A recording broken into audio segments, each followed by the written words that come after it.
But I mean, signs of the encroaching wokeness at all levels of government are everywhere. The latest one is the Melbourne City Council, which you'd know about, proposing to do away with Australia Day. What do you make of that? Well, I've always felt Melbourne is a nice place to visit, but it's not quite Australia anyway, is it?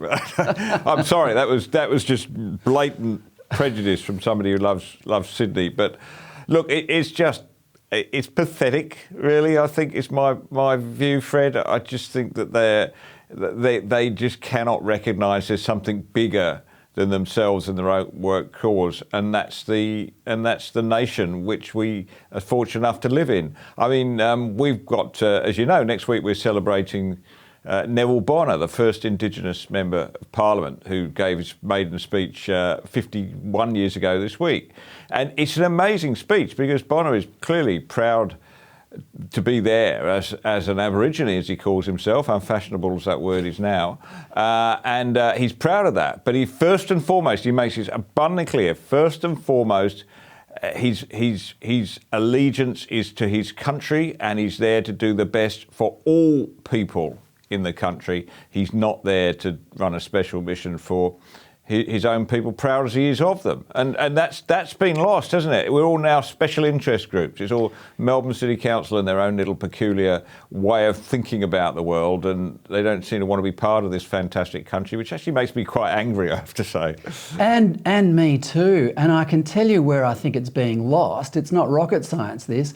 Not that I studied rocket science at school, but it's our education department. Yeah. I mean, all of this seems to come precisely from the crap that they're teaching kids in school, and they're believing it. What do we do about that, Nick? You're from the Menzies Research Centre. When are you going to produce a report into the state of Australian education? Don't you start. Look, it's a huge topic, and frankly, I'm not quite sure I know where to begin right now, because we sat by and watched the thing deteriorate so completely.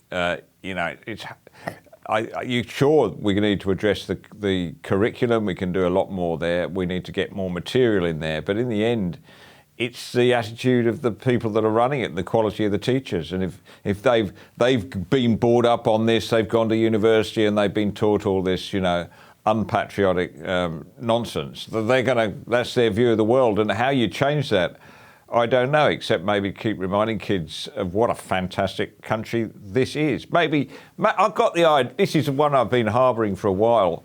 Maybe what we should do is to actually sponsor special school trips. Most of them go to Canberra, right, to look at, that's good, but maybe we should actually send them to Pyongyang, to North Korea. And maybe then they come back rather more grateful for this wonderful free country we're in.